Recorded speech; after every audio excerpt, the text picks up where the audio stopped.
I agree with your summary, though, that we are looking at another time where, and I think this is key for people who want to understand the global dynamics. Trump may be deepening them, making them more profound in certain areas, but he ultimately is not in control of these global dynamics, nor is anyone else in the West.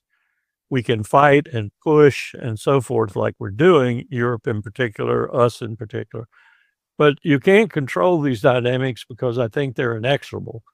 And you defined it. It's too simplistic for me to say it's the maritime powers versus the continental powers, with for the first time in about 2,000 years, the continental powers showing every bit of their strength and penchant for victory, and the maritime powers basically retreating.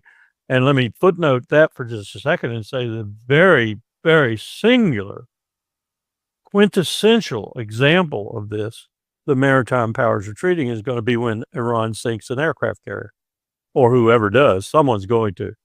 Aircraft carriers, the capital ship of the maritime conglomeration, if you will, mostly in America, of course, but others have them. That's going down. And when it goes down, it is, to a certain extent, going to take the maritime regime with it. The one reason that they aren't even approaching Iran is because they're deadly afraid of crossing that line where Iran will be the country that does it.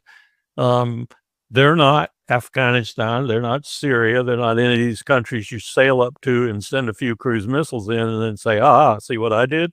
No, they're going to knock out one of these capital ships that is the quintessential symbol of the maritime group, if you will, led by the United States, of course. And to have added another land power, essentially land power, got some Navy, but Trump has destroyed the whole Navy. But it's essentially a land power, and it's a vast land power, size of Western Europe, 92, 93 million people, and in a good, solid geographic position with lots of natural resources that, if they were exploited properly, would make it even more powerful. Oil and gas aren't the only things they have. And you've added them to Russia and China. So now your continental powers are not only vast, they stretch across the world. Russia alone, the largest country in the world, add China to it, add Iran to it. Now the continental powers are awesome in their potential and in their actual strength. And the American empire and the maritime powers are receding. And in fact, the other powers in that group don't really add very much to the maritime element of their power. The only really strong maritime power, and that strength is bleeding away every day, is the United States. So all to say that in this global struggle that is inexorable, I think, it was just foreordained, if you will, by God and providence, that this power was going to shift back to the east from whence it came 2,000-3,000 years ago, and China would be the primary magnet.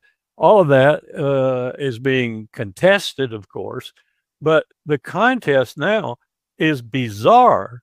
And it's bizarre because of this gentleman, I use that term guardedly, sitting at the top of the American empire, and the obeisance that the rest of the establishment, our founding fathers, put together is paying to him. The latest example of which is the Republicans caved and approved his lawyer as the attorney general, even though he's already de facto the attorney general. So it wasn't much of a move. But we are just taking apart the very fabric, domestic fabric of our being, our essence as a state in the world. At the same time, we're waging this contest with an utterly inept leader to wage it. And I'm not going to say that there's too many people below him in the legislative or the courts or any of the other parts of the government that are competent enough to take over either. And I'm not even sure there's anyone competent enough to beat him in an election and to reverse the fortunes, if you will, from that perspective. So we're in a pickle, Glenn. We are in a pickle. And because we did gain so much strength and we punished so many people in the world and we destroyed so many civilizations in the world, I mean that, we're now hated as much as we are looked at as being crazy. And I don't know how you how you compensate for that while you try to fix enough so that at least you can go out with a fairly decent, maybe something like England went out after the 56 Suez crisis.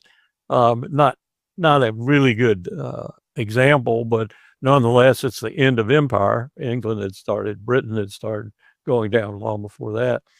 But I don't know. I don't know how you put this in geopolitical terms, in strategic terms, in inexorable power shift terms, and deal with it with what we have in Washington right now.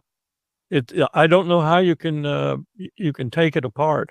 He should have been impeached. He should have been relieved of his duties. He should have been frog marched out of Washington. Indeed, he probably should be in jail, but he's not, which on a lower scale demonstrates the inadequacy of our structure right now and the feebleness of our structure, as well as its having atrophied over the 250 years it's been in place. I'm reading David McCullough's John Adams right now for a second time, and I'm finding really interesting comments in there from Adams, Jefferson, Madison, the whole group of them, Hamilton, Washington even.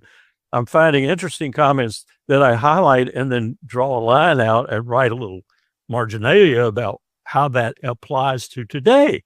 And it's eerie how many of them saw this coming inchoately, but they nonetheless saw it coming. Adams probably because he thought any democracy would kill itself eventually, but others saw it more in the terms I'm using now, expressed in their language. Especially when the French Revolution broke out and everybody was kind of, Jefferson was over here. I love what the French are doing. And Adams over here saying what Burke was saying, watch out. This is a tragedy of the first order. And out of that turmoil comes a sort of look into what's happening today that tells you we ain't getting out of this. This is the end. Now, what does that mean? It doesn't necessarily mean that America's not a country in the world and got 340 million people and, trying to coexist and trying to get along. But it does mean our power's through. Our world spanning power is through.